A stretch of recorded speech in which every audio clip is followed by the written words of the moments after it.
Ola a todas e benvidas a Canle. Como sabedes, o día 25 foi o Día contra a Violencia de Xénero, así que a miña intención con este vídeo é sinalar os aspectos nos que aínda se segue a exercer esta violencia contra as mulleres e por que segue a ser importante falar disto. Seguramente me deixe algo e sinto se non son todo interseccional que debería, pero se vedes que me deixo algo importante, podedes poñelo nos comentarios. Tamén quero avisar de que pode que algunhas das cousas que mencione sexan moi sensíveis para algunhas persoas. Vou a falar de maltrato, asasinato, violación, abuso sexual infantil, racismo e capacitismo. Dito isto, comezamos co vídeo. Este día comezou a conmemorarse para denunciar a violencia exercida sobre as mulleres de todo o mundo e así poder reclamar a creación de diferentes políticas para lograr a súa erradicación. Foi elixido o 25 de novembro de 1981 polo movemento feminista de Abya Yala para conmemorar o asesinato das irmás Mirabal. Patria, Minerva e María Teresa opuxéronse á ditadura de Trujillo en República Dominicana e continuaron facendo a pesar de ser encarceradas, violadas e torturadas, polo que en 1960 decidiron acabar con elas definitivamente. En 1994, a Asamblea Xeral das Nacións Unidas emitiu unha declaración sobre a eliminación da violencia contra a muller na que se recoñecía a urxente necesidade dunha aplicación universal á muller dos dereitos e principios relativos á igualdade, seguridade, liberdade, integridade e dignidade. Así mesmo, tamén se recoñecía neste texto que a violencia contra a muller é unha manifestación de relacións de poder históricamente desiguais entre o home e a muller que conducen á dominación da muller e á discriminación por parte do home. A violencia, polo tanto, é un dos mecanismos sociais polo que se impide o pleno desenvolvemento da muller. En especial, desta declaración gustaríame destacar dúas cousas.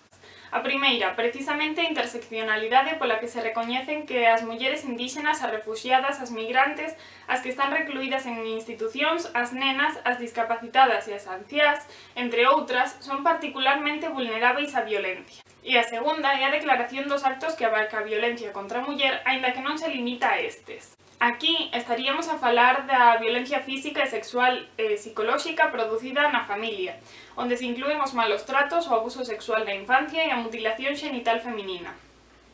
Por outra banda, estaría a violencia física, sexual e psicolóxica producida na comunidade, onde se inclúe a violación, o acoso e a intimidación no traballo, en institucións educativas e outros lugares públicos, así como a trata de mulleres.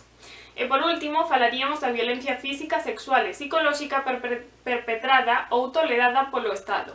É dicir, entre outras cousas, recoñecen o papel dos Estados tanto para continuar coa violencia exercida como para erradicala. Hai que ter en conta os tipos de violencia exercidos. Cando falamos deste tema, habitualmente pensamos na violencia directa, que son os comportamentos e actos violentos. É unha violencia visíbel que se basea no abuso de autoridade e nas relacións asimétricas. Maniféstase a través da violencia física, como os golpes, ou dirixida a efectos materiais, como os fogares.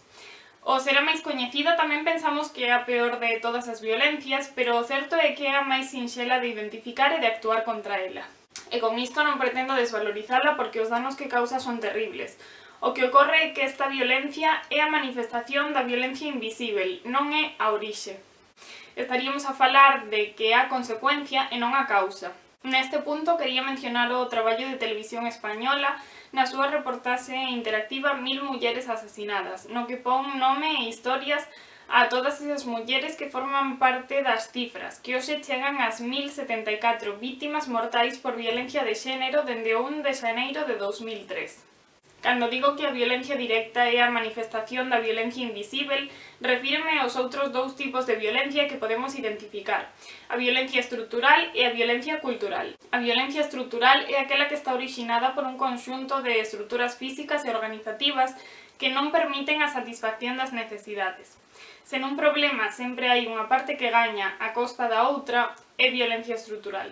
É un tipo de violencia indirecta e as causas que a producen non sempre son visíveis, polo que é máis complexo enfrontarse a ela.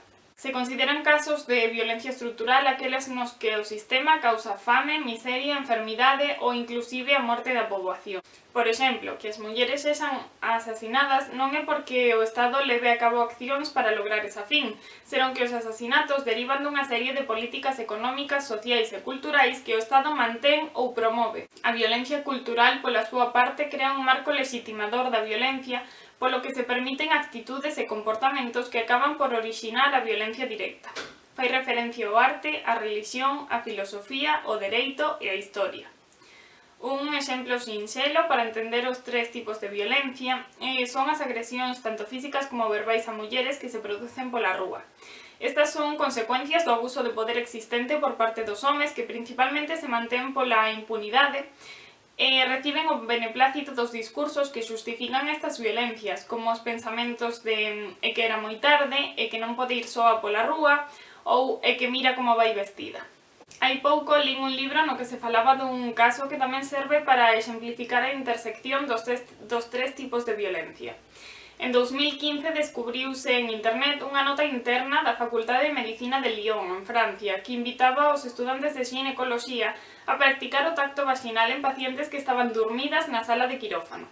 Cando isto saiu á luz, as redes sociais encheronse de mensaxes que recordaban que todo xesto médico precisaba o consentimento previo e que a introducción de dedos na vaxina sen este era equivalente a unha violación. Estas mensaxes provocaron que médicos e estudantes se ofenderan. Algúns argumentaban que non había nada de sexual nese acto e que a eles non lles producía ningún placer, así que non podía ser considerado violación. Mentres que outros argumentaban que se respectaban o procedimento habitual e pedían a autorización das pacientes, se estaban arriscando a que estas se negaran, así que era mellor non pedila. Segundo a ONU, se estima que o 35% das mulleres en todo o mundo sufriu violencia física ou sexual, tanto por parte de parellas como por parte de outras persoas. En esta porcentaxe, nin sequera se inclúe o acoso sexual. E aínda así, tamén falan de estudos a nivel nacional que demostran que até o 70% das mulleres tivo que enfrontarse a violencia física ou sexual por parte da súa parella.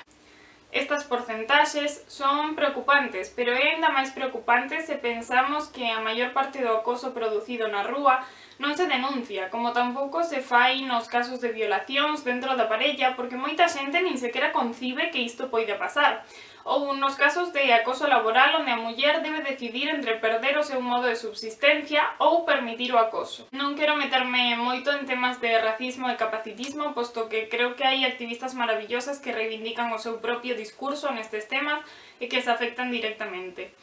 Deixovos un artigo da semana pasada de Desiree Vela que fala precisamente da brutalidade policial que é unha consecuencia da violencia estrutural exercida cara mulleres e nenas racializadas, máis centrado en mulleres negras por motivos obvios. O certo é que moitas veces miramos para outros países e nos entra o complexo de Salvador Branco ou pensamos que a violencia é algo típico das clases pobres, polo que a solución é a educación e non é así. Os homes novos con maior nivel educativo e aqueles que foron vítimas de violencia durante a infancia son os máis propensos a realizar actos violentos. Nun estudo feito en Australia tamén se demostraba que o 39% das mulleres que participaran no mercado laboral nos últimos 5 anos foron vítimas de acoso sexual no lugar de traballo nese período. No caso dos homes, este era o 26%, pero en ambas situacións os responsáveis das conductas de acoso foron homes no 79% dos casos. Noutro estudo preguntaron a mulleres parlamentarias e resultou que o 82% declaraba ter sido vítima de algunha forma de violencia psicolóxica e o 65% foi obxecto de comentarios sexistas que proviñan principalmente dos seus compañeiros masculinos no Parlamento, tanto dos partidos da oposición como do seu propio.